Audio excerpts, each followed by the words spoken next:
আসসালামু আলাইকুম ভিউয়ার্স, নড়াইলের রান্নাঘরে আপনাদের সবাইকে সাদর আমন্ত্রণ। দেখুন, আজ আমি আপনাদের সামনে খুবই সুস্বাদু একটা রান্নার রেসিপি নিয়ে হাজির হয়েছি।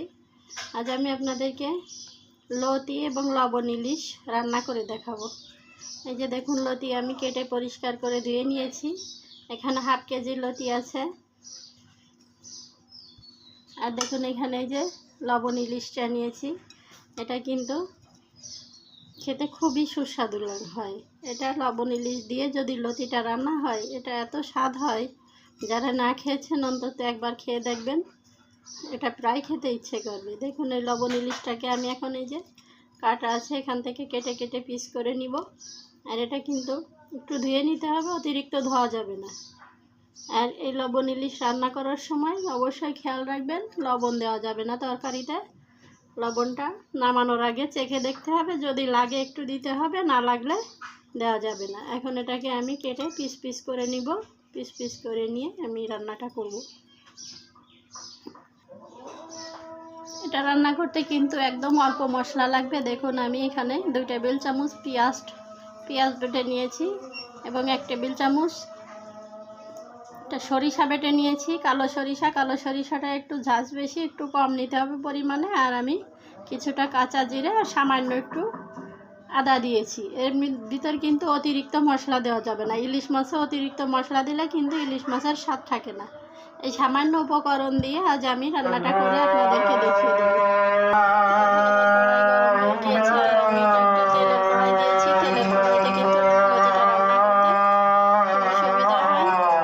এখানে আমি সরিষার তেল দিয়েছি। অবশ্যই লতিটা সরিষার তেল দিয়ে রান্না করার চেষ্টা করব।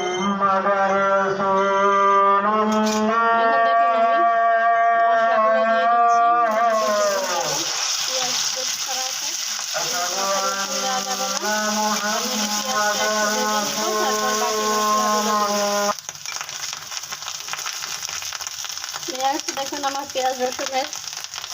পেঁয়াজটা ভেজানো হয়ে গিয়েছে। এখন আমি আদা জিরাটা দিয়ে দিব।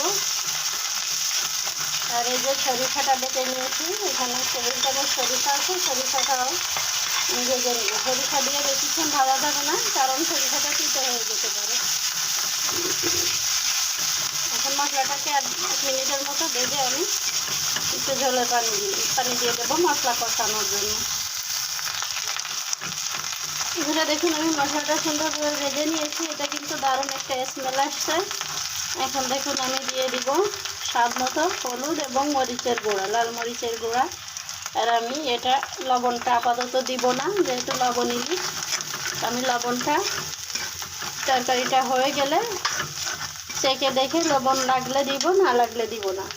এখন আমি একটু পানি দিয়ে দিচ্ছি মশলাটা কষিয়ে নেওয়ার জন্য।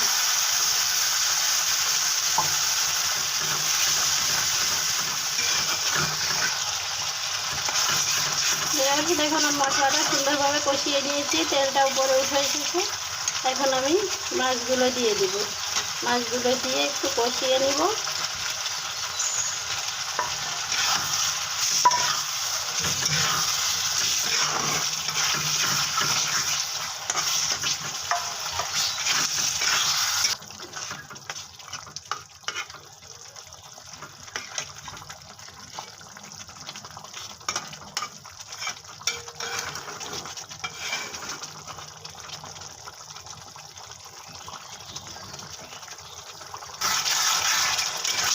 এখানে দেখুন, আমি মাছটা 3-4 মিনিট ধরে কষিয়ে নিয়েছি। এখন এর ভিতরে আমি লতিগুলো দিয়ে দিব।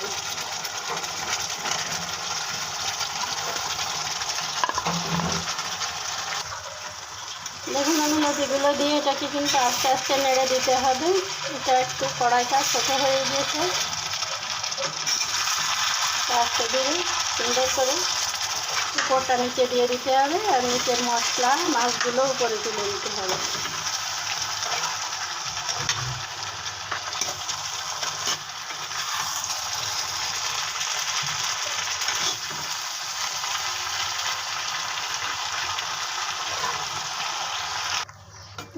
দেখুন, এখন এটাকে আমি একটু ঢাকা দিয়ে রাখবো। সিদ্ধ হওয়া পর্যন্ত চুলার আঁচটা কমিয়ে রাখবো। আমার এই মশলাতেই লতিটা সিদ্ধ হয়ে যাবে, আমার আর এক্সট্রা পানি দেওয়ার দরকার হবে না। ভিউয়ার্স দেখুন আমি ঢাকনাটা তুলে নিয়েছি, আমার লতিটা সিদ্ধ হয়ে গিয়েছে। আর দেখুন কালারটা অনেক সুন্দর হয়েছে, এটা খুবই দারুণ একটা স্মেল আসছে।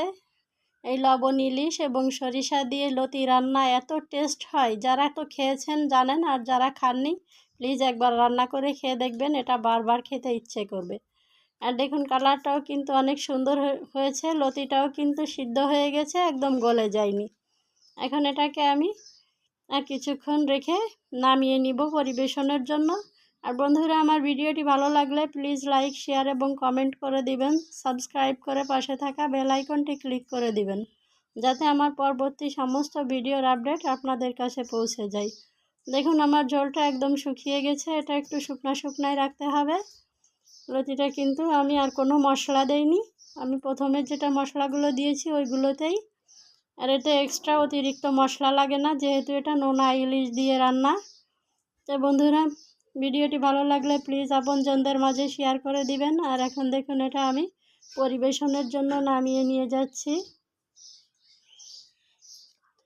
আজ এ পর্যন্তই, সবাই ভালো থাকবেন, আল্লাহ হাফেজ।